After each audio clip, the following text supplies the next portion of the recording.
Commander Taemin Park stared at the screen in the control room. The coffee in his cup had gone cold hours ago, but he did not notice. His eyes stayed fixed on the radar display showing something impossible. Thousands of ships had appeared at the edge of the solar system. They came from nowhere like magic. "Captain Kim, you need to see this," Taemin called across the room. Captain So-Young Kim walked over quickly. Her boots made sharp sounds on the metal floor. She looked at the screen and her face went pale. "How many ships?" she asked. "Computer says over 10,000. Maybe more." Taemin's voice was quiet. "They are bigger than anything we have ever seen." So-Young picked up the radio. "All stations, this is Captain Kim. We have contact." "I repeat, we have first contact." The radio crackled with voices from around the world. Earth's defense ships moved into position. Everyone knew this day might come, but seeing it happen felt different. It felt real and scary. Then the message came. The alien voice spoke perfect English. It sounded calm and polite, like someone calling about a business meeting. "Greetings, inhabitants of the third planet. We are the hegemony of Veltar. We come in peace to bring you into our great galactic family."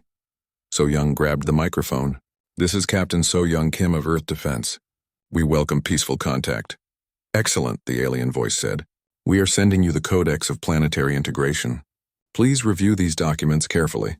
You have 30 Earth days to complete the process." The computer beeped. A massive file was being downloaded. The screen showed the file size growing larger and larger. Dr. Ji-Hai Lee, the language expert, watched the numbers climb. 40,000 pages, she whispered. "They sent us 40,000 pages." Admiral Dong Wu Choi arrived at the command center within the hour. He was a tall man with gray hair and serious eyes. He had fought in 3 wars and never lost his calm. But looking at the alien fleet made even him nervous. "What do we know?" he asked. Dr. Lee had been reading the alien documents. Her eyes were red from staring at the screen. "It is all paperwork, sir. Forms to fill out. Lists to make. Rules to follow." "What kind of rules?" "Everything. How many people live on Earth, where our armies are. What weapons we have. They want us to register every gun, every soldier, every military base." She scrolled through more pages. "They want us to attend classes about galactic civilization. They want us to pay taxes to their empire." "And if we refuse?" Admiral Choi asked. Dr. Lee kept reading. "They do not say directly, but there are examples from other planets. 12,000 worlds have joined the hegemony using this same process." Captain Kim frowned. 12,000? All of them just signed papers and gave up? "It seems that way. The process is designed to be overwhelming. Most species get tired of reading and just agree to everything." Corporal Young-Soo Han was listening from his station. He was young but smart. His job was communications, but he had studied history in college. "Ma'am, can I ask something?" "Go ahead, Corporal. What happens if we read everything and follow their rules exactly but not the way they expect?" Admiral Choi raised an eyebrow. "What do you mean?" Young-Soo stood up. "Well, sir, they are asking us to register all military assets. But they do not define what counts as a military asset. They are asking us to list our population, but they do not say how to count people. They want us to assign taxation districts, but they do not specify the size." Dr. Lee looked up from her screen. "You want to follow their rules but twist them?" "Not twist them, ma'am. Follow them exactly. Just interpret them the way we want to." Captain Kim started to smile. "Malicious compliance. What?" Admiral Choi asked. "It is an old human tradition, sir. When someone gives you stupid rules, you follow them perfectly until they realize how stupid the rules are." Young-Soo nodded. "My sister works in customer service. She says the best way to deal with bad policies is to follow them so perfectly that everyone sees how bad they are." Admiral Choi was quiet for a long moment. Then he started to smile too. "How long do we have?" 30 days, Dr. Lee said. "That is enough time." "Captain Kim, I want you to form a response team. Dr. Lee, I want you to read every word of their documents. Find every loophole, every unclear definition, every contradiction." "Yes, sir." "Corporal Han, I want you to think about the most creative ways to interpret their requests. If they want a list of military assets, give them a list they will never forget." The next few days were busy. Earth's best lawyers, linguists, and bureaucrats worked around the clock.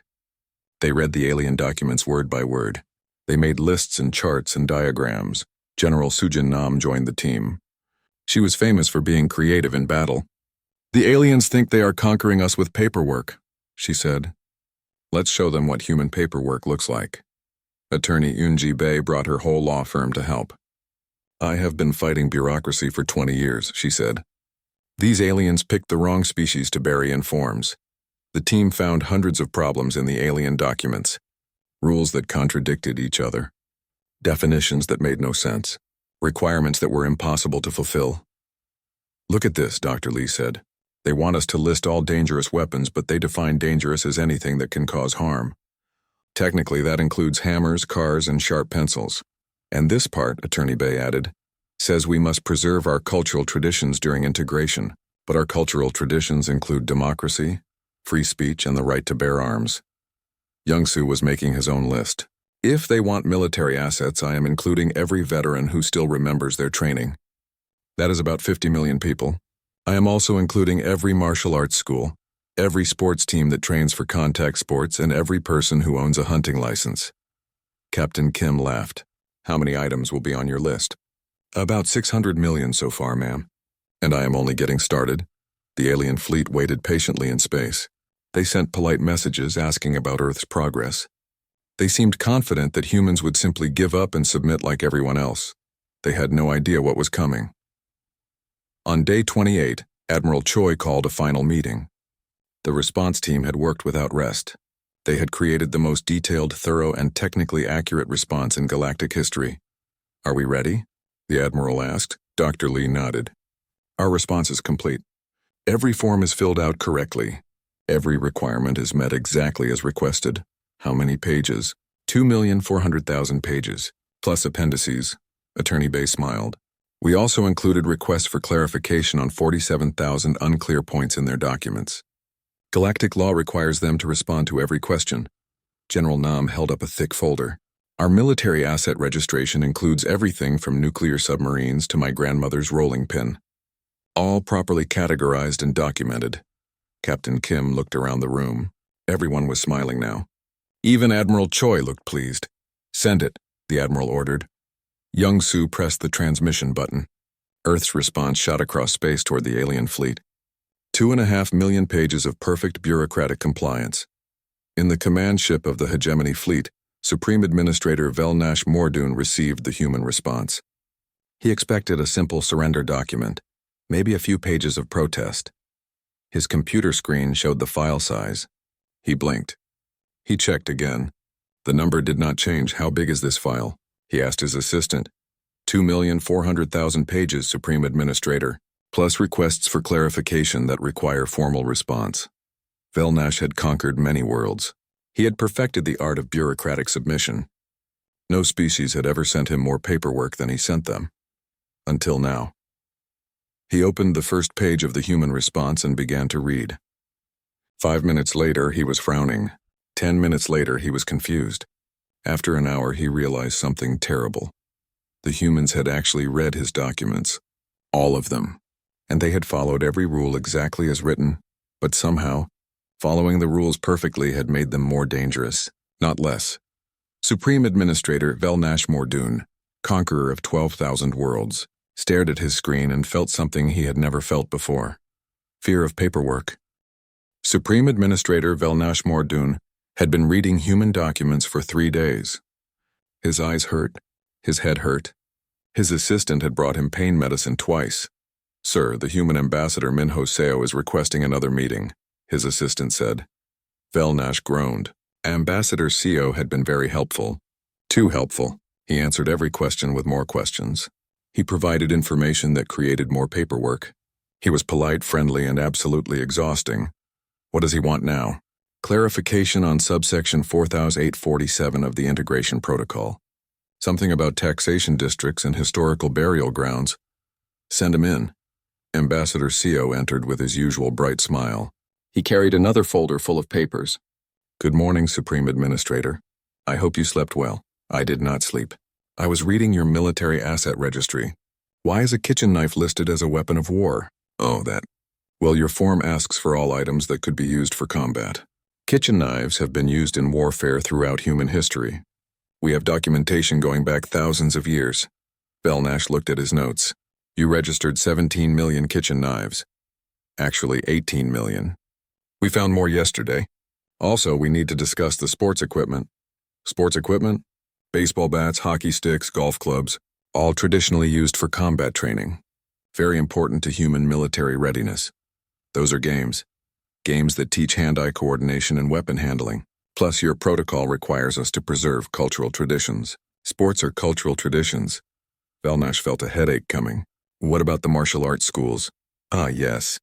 We registered 43,000 schools teaching various forms of combat. Each instructor counts as a military trainer. Each student counts as a trainee. The forms were very clear about including all military personnel. But they are civilians. Civilians with combat training. Your definition of military asset includes any person or item that could contribute to planetary defense. We interpreted that broadly. Ambassador CO opened his folder. Speaking of broad interpretation, we need clarification on the taxation districts. What about them? Your form says to divide our planet into taxation zones for administrative purposes, but it does not specify the size or number of zones, so we created districts based on historical and cultural significance. Velnash waited. He had learned that waiting was safer than asking. We have districts for every neighborhood, every park, every historical site, and every cemetery. Also districts for migratory animal routes. Because they cross territorial boundaries, the total comes to about 400,000 taxation districts. 400,000, each requiring its own administrative review, as specified in Section 12-439 of the Protocol. We estimated the paperwork at about 50,000 pages per district. Velnash did quick math in his head. His face went pale. 20 billion pages of tax paperwork. Approximately, yes, but we are very thorough. We want to make sure everything is correct. Lieutenant Hyunwoo Kang knocked on the door. Excuse me, Ambassador CO. The Supreme Administrator's office requested our updated weapons registry. Ah, perfect timing. Ambassador CO smiled at Velnash.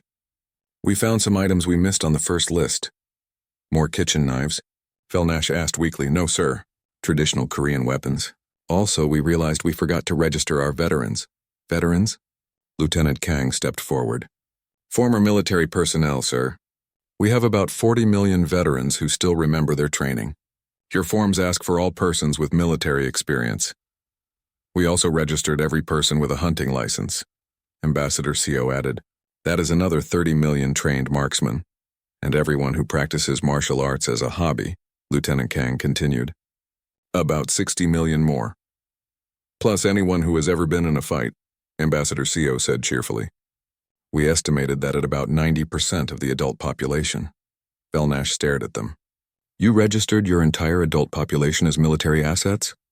Not all of them. Some people are very peaceful, but most humans have some combat experience. Bar fights, schoolyard conflicts, sibling rivalry. It all counts as combat training. Sibling rivalry?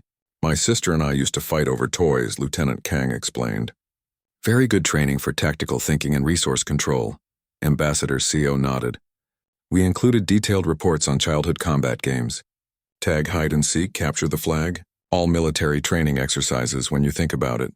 That afternoon, Attorney Eunji Bae arrived with her legal team. They carried boxes of documents. Good afternoon, Supreme Administrator, she said politely. We have completed our legal review of the integration protocol. Legal review? Oh yes. Human law requires us to examine all international treaties before signing. We found several issues that need resolution. She opened the first box. Your protocol contradicts itself in 17,000 places. We have prepared formal requests for clarification on each contradiction. 17,000? For example, Section 203 says we must preserve our cultural traditions. But Section 11847 says we must adopt galactic social norms. These requirements are mutually exclusive in approximately 4,000 areas. Attorney Bae pulled out another folder. We also need clarification on legal jurisdiction. Your protocol establishes galactic law as supreme, but it does not specify which galactic laws apply to which situations. We have 12,000 legal codes in the hegemony, Velnash said. Exactly the problem. We need written confirmation of which codes apply to Earth, in which circumstances, with what exceptions for local law, and how conflicts between galactic and human law will be resolved. She handed him a thick document. We have prepared a preliminary analysis. Only 47,000 questions to start. Each question requires a formal legal response, her assistant added. as specified in Galactic legal procedure. That evening, Dr. Daun Yoon arrived with the cultural preservation team. She was smiling like everyone else who had visited that week. Supreme Administrator, we need to discuss our cultural preservation requests. Velnash was afraid to ask. What requests? Your protocol guarantees the right to maintain important cultural practices during integration. We have identified several thousand practices that must be preserved, such as traditional greeting customs. Humans shake hands, which requires physical contact and tests grip strength. Very important cultural ritual. That seems reasonable. We also practice ritual combat sports, boxing, wrestling, mixed martial arts, all religious ceremonies in human culture. Religious ceremonies? Martial arts have deep spiritual significance. Also competitive sports, military ceremonies, and traditional festivals. Dr. Yoon opened her tablet. We request permission to maintain our traditional education system, which includes teaching children about human history, human values, and human methods of problem solving. What methods? Persistence, creativity, adaptation, and never giving up. Core human values. And our traditional justice system, her assistant added.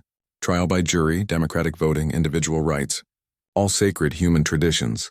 Plus our traditional food, Dr. Yoon continued, which includes plants that are toxic to most galactic species but which humans have adapted to eat for pleasure.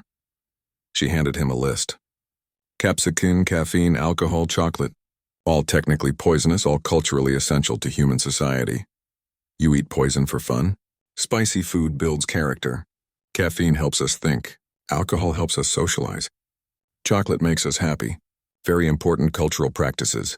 That night, Velnash sat alone in his office. The human documents covered every surface. His computer showed 17,000 unread messages from Earth, requesting clarification on various protocol sections. His communication officer knocked on the door. Sir, the humans are requesting a formal inspection. Inspection of what? They want to verify that the hegemony is following its own protocols correctly. They have found several irregularities in our procedures. What irregularities? According to human legal experts, we failed to provide proper documentation for our authority to conduct planetary integration. They want to see our licenses, permits, and legal authorizations. We are the hegemony. We do not need licenses. The humans disagree. They say galactic law requires proper documentation for all governmental actions. They have requested copies of all legal documents establishing hegemony authority over planetary integration. How many documents? They estimate about 2 million documents dating back 3,000 years. Velnash put his head in his hands. Anything else? Yes, sir. They want to schedule a cultural exchange program. They say the protocol requires mutual understanding between species. What kind of exchange? They want to teach us about human culture. History, philosophy, cooking, sports, music, and martial arts. Martial arts? They say it is essential for understanding human society. They have offered to send instructors. Velnash looked up at his assistant. How many instructors? About 50,000. They represent different styles of human combat training. For the first time in his career, Supreme Administrator Velnash Mordoon, conqueror of 12,000 worlds, felt completely defeated. And the humans had not fired a single shot. They had simply followed his rules. Perfectly. Dr. Chan Wu-Yu walked into the alien ship with a big smile on his face. He carried a briefcase full of materials about human culture. Behind him, Chef Young-Ho Kwan pushed a cart loaded with food containers. Physical trainer Bo-Ram An carried a bag of sports equipment. Welcome aboard, said Velnash's assistant, whose name was too difficult for humans to pronounce. The Supreme Administrator is waiting in the conference room. The alien ship was clean and white and quiet. Everything looked the same. Dr. Yu noticed there were no decorations, no personal items, no signs that individuals lived here. Very organized, he said politely. Organization is efficiency, the alien replied. Efficiency is peace. They entered a large room where 50 alien officials waited. They sat in perfect rows wearing identical gray uniforms. Supreme Administrator Velnash sat at the front looking tired. Thank you for coming, Velnash said. The protocol requires cultural exchange between our species. We hope to learn about human civilization. We are happy to share, Dr. Yu said. He opened his briefcase and pulled out a tablet. I have prepared a presentation about human development. The lights dimmed. A screen showed the title, Human Civilization, From Caves to Stars. Humans began as hunter-gatherers on the African continent, Dr. Yu began. Early humans were not the strongest or fastest animals on Earth, but they had one important advantage. Intelligence? Phil Nash asked. Persistence. And the ability to make friends with dangerous creatures. The screen showed a picture of a wolf. 30,000 years ago, humans met wolves. Wolves were apex predators, the most dangerous pack hunters on the continent. You fought them? No, we made friends with them. We shared food and shelter. Over generations, wolves became dogs. Now dogs live in human homes and protect human children. The aliens looked confused. One raised his hand. You domesticated predators? We became partners with predators. Humans and dogs hunted together, fought together, lived together. The relationship made both species stronger. The screen showed pictures of cats, horses, and birds. Humans have domesticated dozens of species. Cats to control pests, horses for transportation, birds for messages and companionship. But why would predators cooperate with you? Dr. Yu smiled. Because humans are very good at making friends. We share resources, provide protection, and create mutual benefit. Also, we are persistence hunters. What does that mean?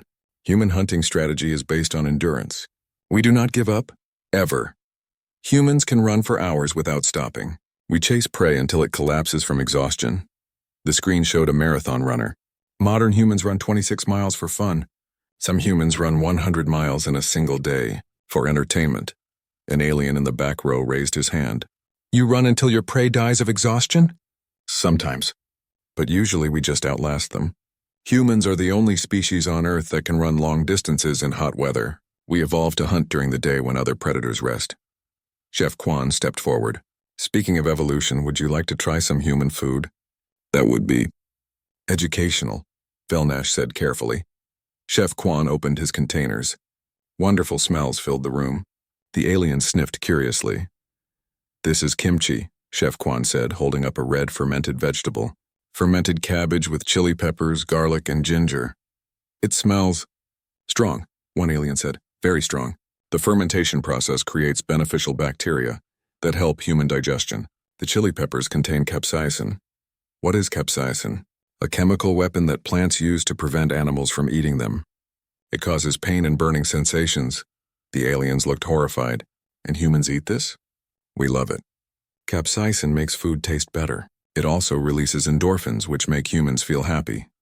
Chef Quan opened another container. This is curry with habanero peppers. Much spicier than kimchi. And this is ghost pepper sauce. Very dangerous for most species. You eat poison for pleasure? Phil Nash asked. We eat many things that are poisonous to other species. Chocolate contains theobromine, which is toxic to most mammals. Coffee contains caffeine, which is a natural pesticide.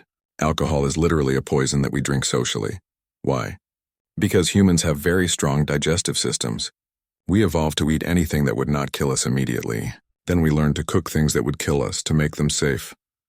Physical trainer On opened her equipment bag. Would you like to see human physical conditioning? Physical conditioning? Exercise. Humans deliberately stress their bodies to become stronger. She pulled out dumbbells. These weights are for strength training. What is strength training?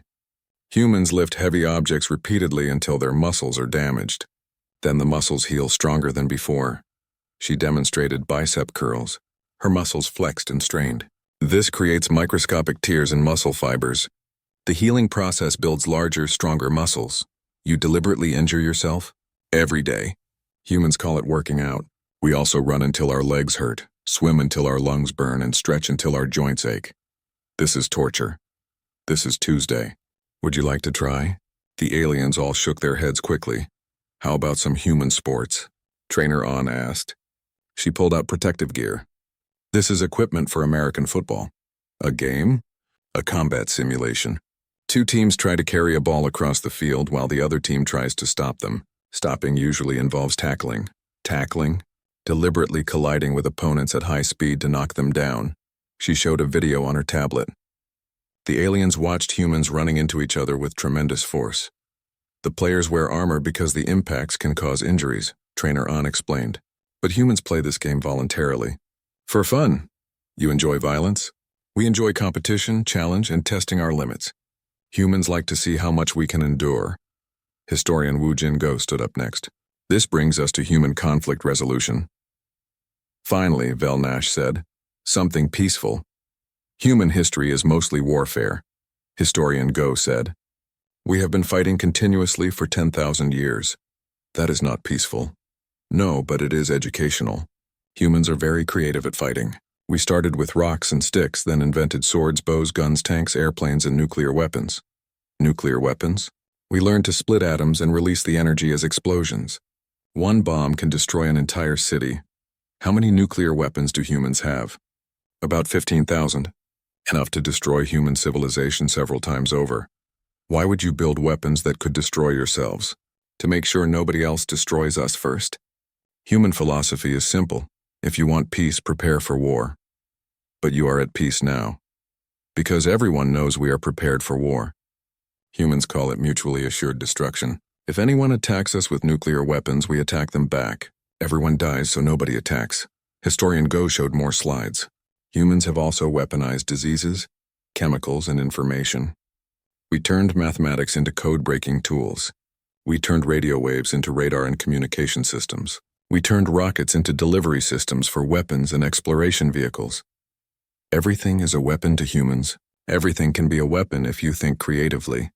But everything can also be a tool for peace if you think positively. Dr. Yu stood up for the final part of the presentation. This brings us to the most important aspect of human culture. What is that? Pack bonding. Humans form emotional connections with almost any living creature. Like your domesticated animals. Not just animals. Humans bond with plants, robots, imaginary characters, and alien species. He looked directly at Velnash. We have already started bonding with your crew. That is impossible. We have only met 3 days ago. Humans are very efficient at making friends. We are social creatures who prefer cooperation to conflict. But you just explained that humans are violent warriors. We are both. Humans fight fiercely to protect the people we care about. The more we care, the more dangerous we become. Dr. Yu smiled. That is why human cultural exchange is so important. Once humans decide you are our friends, we will protect you from anything. Anything? Other aliens, natural disasters, cosmic events, entropy itself. Humans do not give up on our friends. Even if protecting us is dangerous, especially if protecting you is dangerous. Humans like danger when we have a good reason to face it. The aliens sat quietly for a long time. Finally, Velnash spoke. Your species domesticated wolves by befriending apex predators. Yes. You eat poison for pleasure and deliberately injure yourselves for fitness.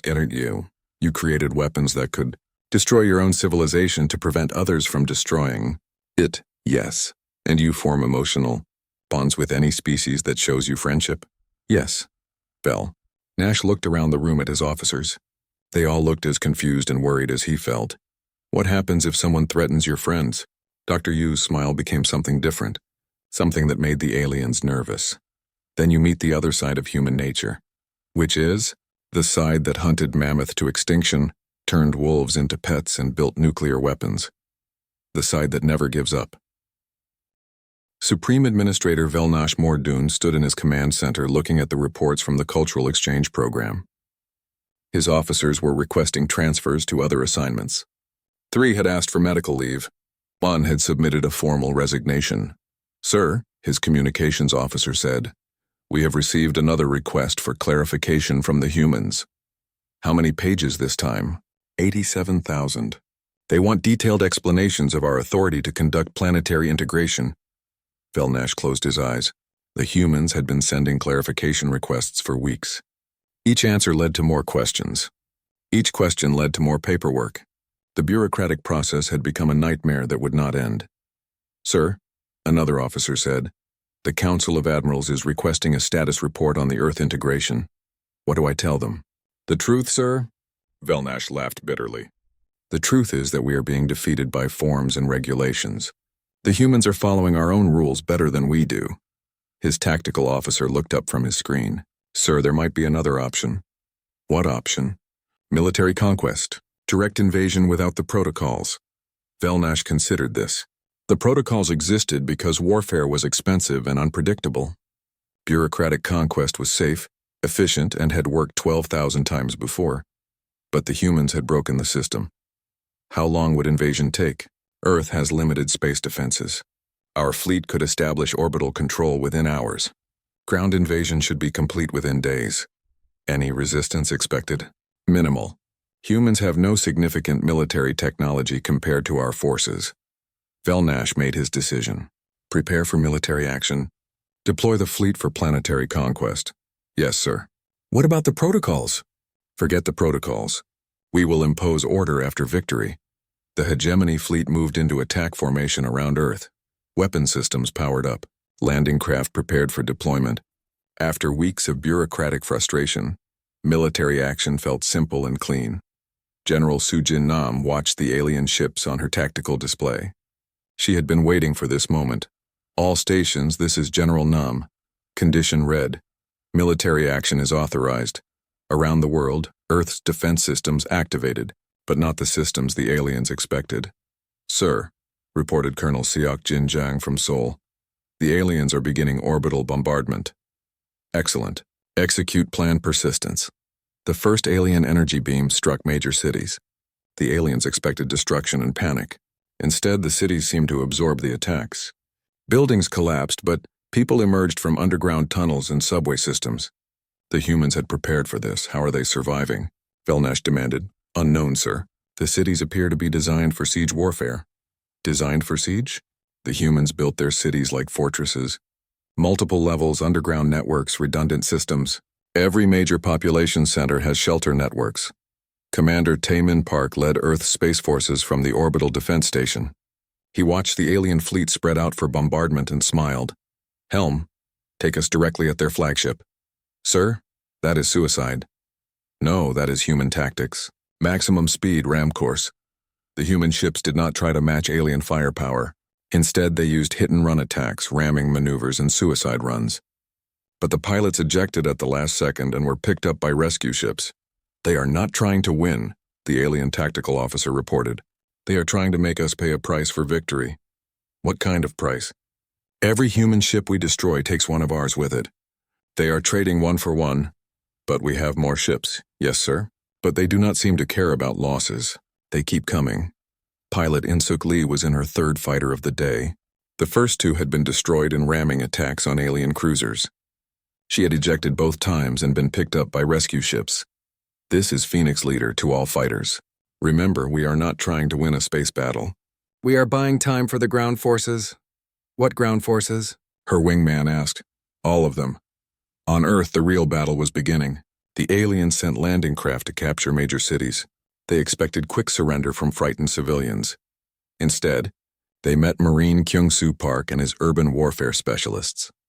Welcome to Seoul, Marine Park said into his radio as alien troops entered the city. Let me show you how humans fight on our home ground.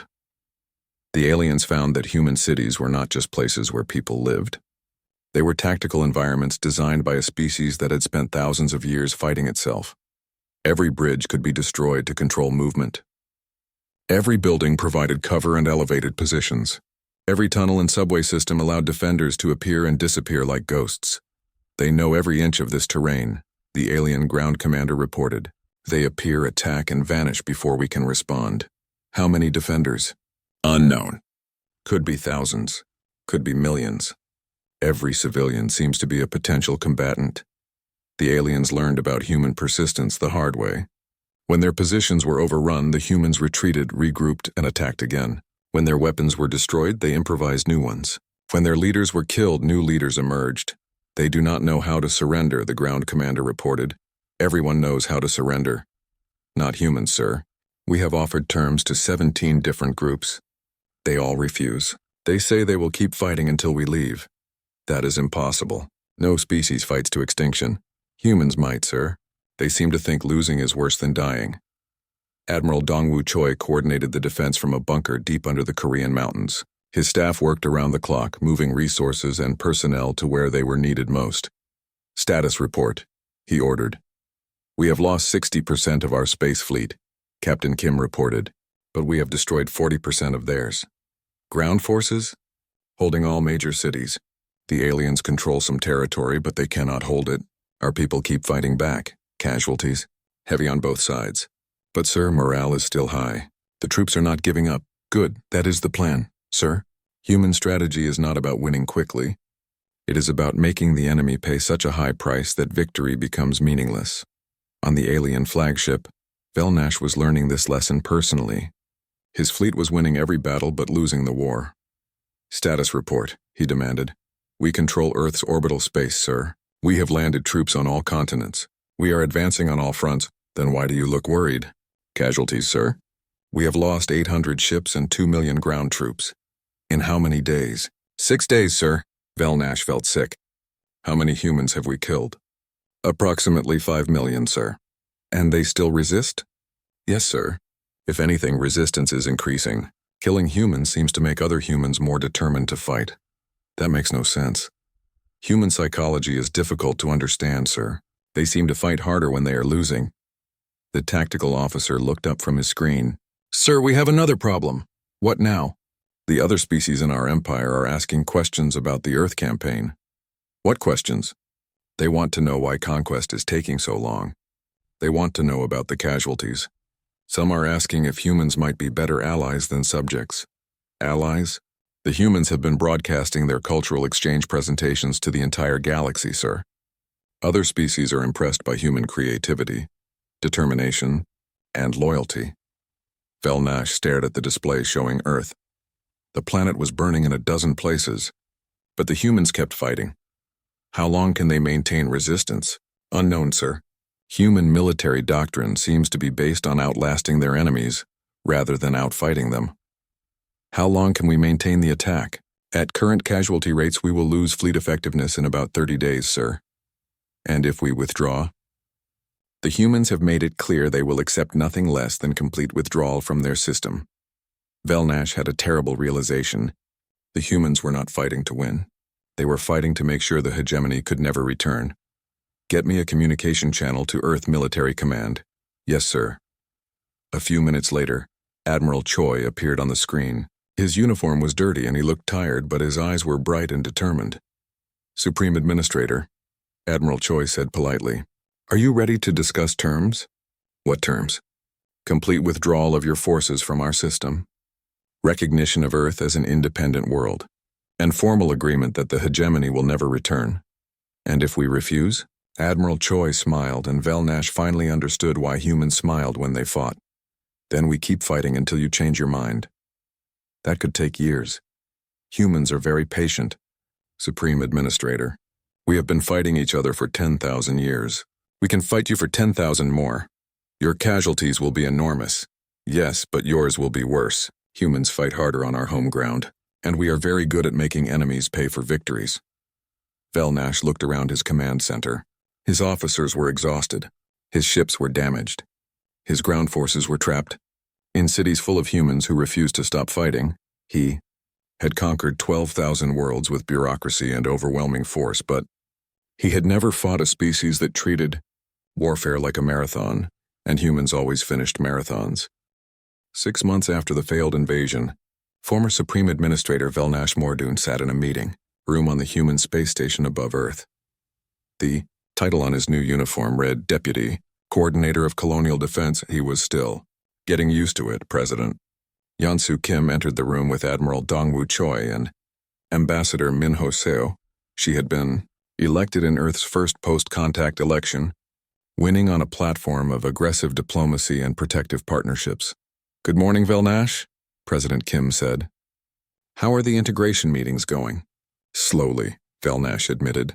The other species are having trouble understanding the new system. Which part? All of it. For 3,000 years, the hegemony worked on simple principles. Strong species rule weak species. Conquest is efficiency. Order is peace. And now we are telling them that strong species protect weak species. Partnership is efficiency. Justice is peace. Admiral Choi sat down across from Velnash. How many species have joined the new alliance? 400 so far. But they are confused about human motivations. What confuses them? They do not understand why humans want to protect them instead of ruling them. Every other dominant species in galactic history has sought to expand territory and gather resources. President Kim smiled. What do you tell them? The truth, that humans prefer friends to subjects. that human strength grows when their allies are strong, that human security improves when their neighbors are safe. And they believe this? After seeing what humans did to the hegemony fleet, yes. If humans wanted to conquer the galaxy, they could do it. The fact that they choose partnership instead proves their sincerity. Ambassador CO pulled out his tablet. Speaking of partnership, we have received 300 more requests for defense agreements this week. From whom? Mostly smaller species that were part of the old hegemony system. They want protection from other aggressive empires. And our response? Same as always. If they want protection, they get protection. If they want to attack someone else, they can find different allies. In the command center of the New Earth Defense Station, Captain So-Young Kim monitored the combined fleet operations. Ships from 40 different species worked together under human tactical command. The fleet was not designed for conquest. It was designed for response. When distress calls came from anywhere in the galaxy, the combined fleet could reach them within days. Captain, reported Communications Officer Young-Soo Han, we have a priority distress call from the Antara system. What is the situation? Slavers from the Drak Empire are attacking refugee ships. Approximately 50,000 civilians in immediate danger. Response time to Antara? 6 hours at maximum speed. Launch immediately. Alert Admiral Choi. The response fleet consisted of ships from 12 different species, but human ships led the formation. Not because humans had the best technology, but because they had the best attitude for rescue missions. This is Captain Kim to all ships. Remember, our mission is to protect civilians and stop the attackers. We are not conquerors. We are protectors. Engineer Jae-Sung Lim worked in the terraforming division of the new Galactic Development Authority. His current project was turning a dead world into a garden for refugees from war zones. How is the atmospheric processing going? Asked Dr. Dayun Yoon, the project director. Ahead of schedule.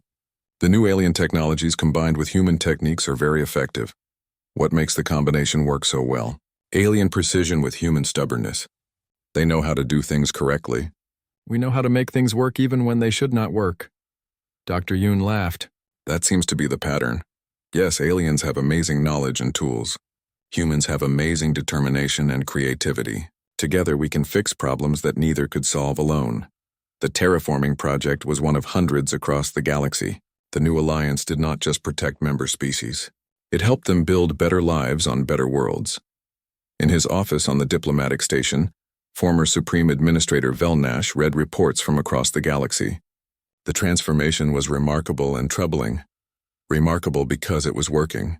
The new alliance was more stable than the old hegemony. Wars between member species had dropped to almost zero. Trade and cultural exchange were growing rapidly.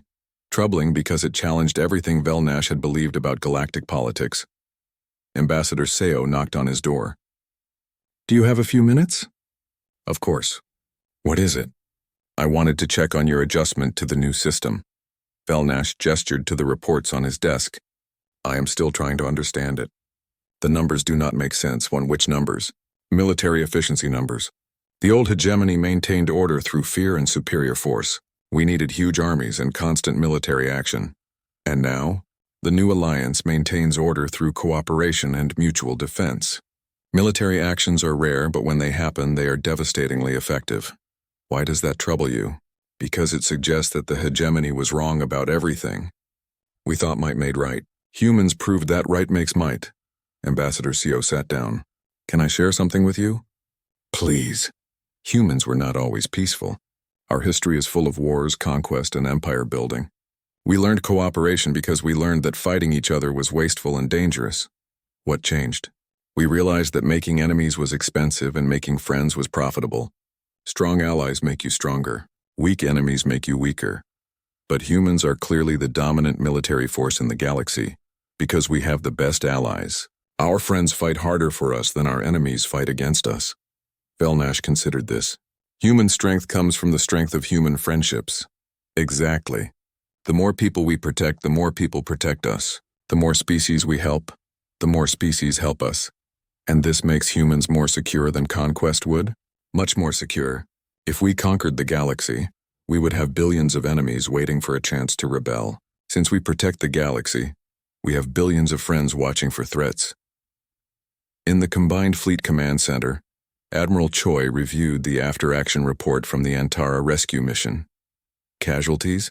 He asked Captain Kim. 3 wounded, none killed. All 50,000 civilians rescued successfully. Enemy losses? 17 slaver ships destroyed or captured. No enemy survivors requesting asylum. Asylum? 43 former slavers have requested to join the alliance. They want protection from their former empire. Admiral Choi smiled. What is our standard response? Same as always, sir. Anyone who wants protection gets protection. Anyone who wants to attack someone else can find different allies. And the Drac Empire response? They sent a formal protest claiming we violated their territorial sovereignty. Our response? Ambassador Seo replied that sovereign territory does not include the right to attack civilians. If they want to keep their territorial claims, they need to stop giving us reasons to visit. The communication console buzzed. Admiral, incoming priority message from the Galactic Rim. Put it through. A hologram appeared showing a small alien with large eyes and gray skin. This is Captain Zektar of the Unified Colonies. We are under attack by an unknown aggressive species. They do not respond to communication and refuse to acknowledge our surrender. How many hostiles? Over 1,000 ships, sir. We estimate our defenses will fail within hours. Admiral Choi looked at Captain Kim. Response time? 18 hours at emergency speed, sir. Launch immediately. Full response fleet. As the fleet prepared for departure, Admiral Choi sent a message to President Kim. Another rescue mission, Madam President. Unknown aggressors attacking peaceful colonies. Any special orders? Same as always. Protect the innocent. Stop the aggressors. Offer alliance membership to anyone who wants to join a civilized galaxy. And if the aggressors refuse to negotiate? Admiral Choi's smile was the same smile humans had worn for 6 months. Then they learn why the rest of the galaxy prefers to be our friends, rather than our enemies. The fleet jumped to hyperspace, carrying ships from 60 different species united under human leadership. They were not going to conquer new territory. They were going to protect their friends and hopefully make new ones. In his personal quarters, Captain So-Young Kim recorded a message to her family back on Earth. Today we saved 50,000 people and gained 43 new allies. Tomorrow we will save more people and probably gain more allies. The galaxy is learning that humans keep our promises. When we promise to protect someone, we protect them. When we promise to stop someone, we stop them. The old hegemony ruled through fear. We rule through friendship. And it turns out that friendship is much stronger than fear. She looked out the window at the combined fleet, ships from dozens of species flying together toward another rescue mission. The aliens thought they could subdue Earth with protocols and force. They learned something important about humans. We do not like bullies, and we are very good at stopping them. The galaxy is becoming a better place because humans refuse to let it be a worse place. And that makes me proud to be human. The fleet flew on through the stars, carrying hope to places that had forgotten what hope looked like.